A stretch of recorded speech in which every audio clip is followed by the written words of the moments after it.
I know we all want our Facebook ad campaigns to be successful, and modeling success is typically smart, but it's not always the best idea. So in this video, I'm going to tell you how doing things like big advertisers can actually lead to the failure of your campaigns. And we're starting right now.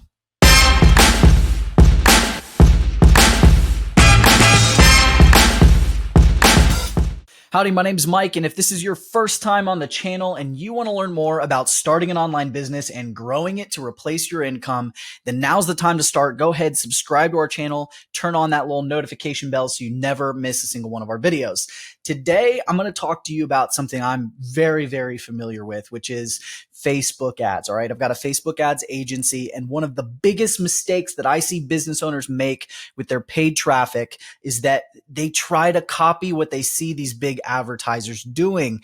And I get it. It makes sense that if it's working for them, it can work for you. And in this day and age of ClickFunnels and 2 Club and all of these things, it's really common for people to try and funnel hack and basically go and click on people's ads and opt in and see what they're doing and try and steal that funnel and that ad and use it for themselves.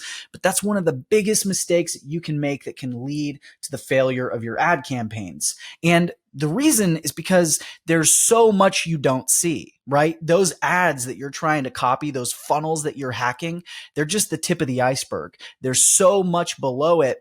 And if you don't know the infrastructure and the way the offers are, placed behind that initial front end ad that you're seeing, you don't really know the full story. So even if that funnel's been really profitable for the person who you're swiping it from, that doesn't mean it's going to work for you. And I'm going to let you in on a little secret.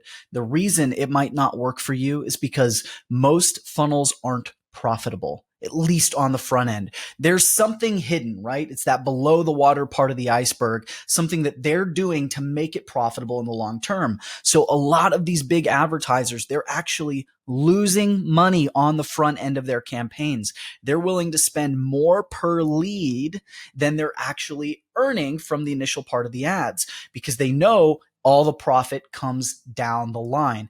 And I want to tell you a story, give you an example from one of my clients. All right. So I've got a client that teaches fit pros, how to build their business, specifically gym owners, and helping them scale, get out of the gym, not be a personal trainer that owns a gym, but be a gym owner who can work or not work and grow to multiple locations and all those kind of things.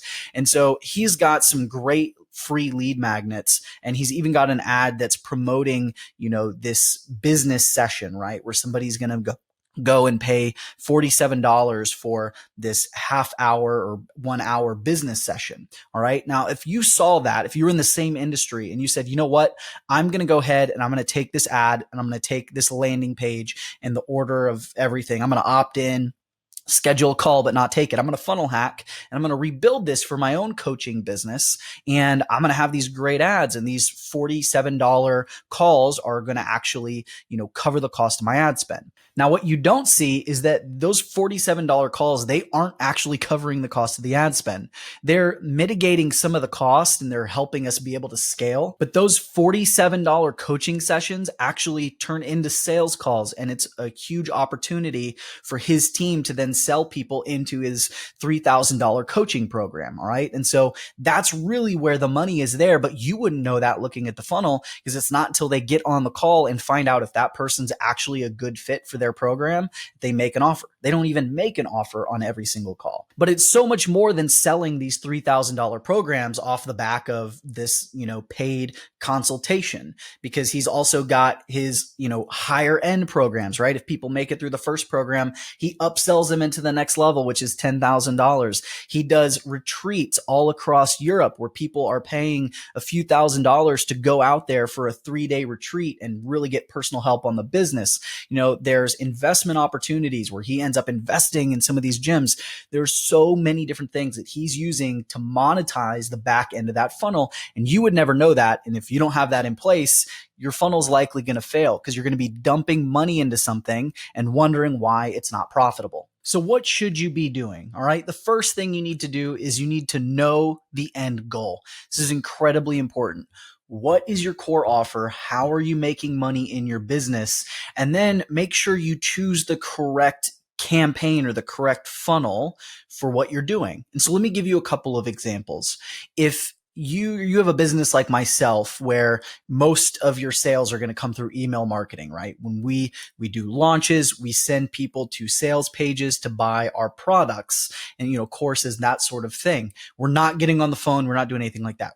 We send emails, send them to the sales page, they buy. If you have that kind of business, growing your list is imperative. Like, that's what you need to focus on, and your campaigns should be built around that. Okay.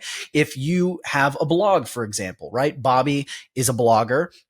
And so one of the big things that he's done to grow his blog and monetize his blog is growing his traffic. And he's used Facebook ad campaigns to grow his traffic. And when he's found campaigns that convert very cheaply, like 2 and 3 cents per click for someone to go read the blog, he then focuses on optimizing those articles for affiliate sales or for low-end products and those kind of things, where he knows he can make the money back, make them profitable, and then really start to scale his audience. Okay. Display ads, that's another one. So if your goal is to basically sell your affiliate stuff, if you're a blogger, then you might want to focus on traffic campaigns, find ones that convert well, and then improve the content. Now, if you're selling something high ticket, you're a coach or a consultant or something like that, then what you're probably going to want to do is focus on phone calls, right? Like, so for me, when we've got a product, it's under $500 with our Facebook side hustle course, I don't want to get on the phone for that, right? Especially when I know that we can sell it via email marketing in our page. But if I was selling a $2,000, $3,000, $4,000, $5,000 product, then I really need to get people on the phone. So you need to focus on lead gen that's going to create conversations and get people onto a call. So once you've figured out your end goal and you've developed a campaign that's going to help you get whatever thing you need in order to start making more sales, whether that's email subscribers, readers on your blog, or booking sales calls, your next step is going to be setting a budget. This is another huge mistake that new advertisers make, is that they want to see this return on day one, and it takes some dialing in and some experimenting. So what I want you to do is I want you to look at your numbers, look at your sales, look at your overhead, and come up with an ad budget that is a number that you're comfortable losing. Okay. I want you to think of, like, how much money am I willing to throw away on a month-to-month basis? Now, your minimum starting point for most campaigns needs to be about $15 a day. So $450 over the course of the month. That's like your starting point. But, think how much you're comfortable with. And the reason that I say it has to be a number you're willing to throw away is because you got to be thinking long term. And I want you to start thinking more like a real business owner that has a marketing budget. And you have a marketing budget that you're going to spend. And yes, you want it to be profitable. You hope it's profitable, but it might not be at first. Okay. So think about a number that it's not going to hurt you if you don't make it back in the first month, second month, third month. All right. So set that budget, stick to it, and then scale based on the profitability you get back out of it, right? So a really good example is, let's say that you are growing your email list, but you're actually monetizing that off the back end. So maybe, a certain percentage of people buy some product that you have for sale off of a 7-day email sequence after they opt in. And say you were spending $1,000 per month, but you were making 50% of that back. You were making $500 in sales.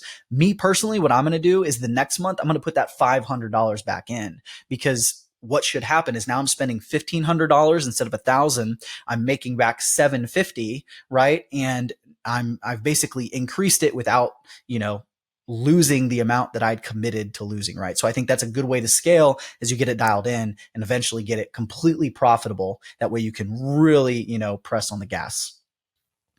And finally, you need to have a monetization strategy. There's no point in running ads if you don't know how you're going to turn those ads into sales, okay?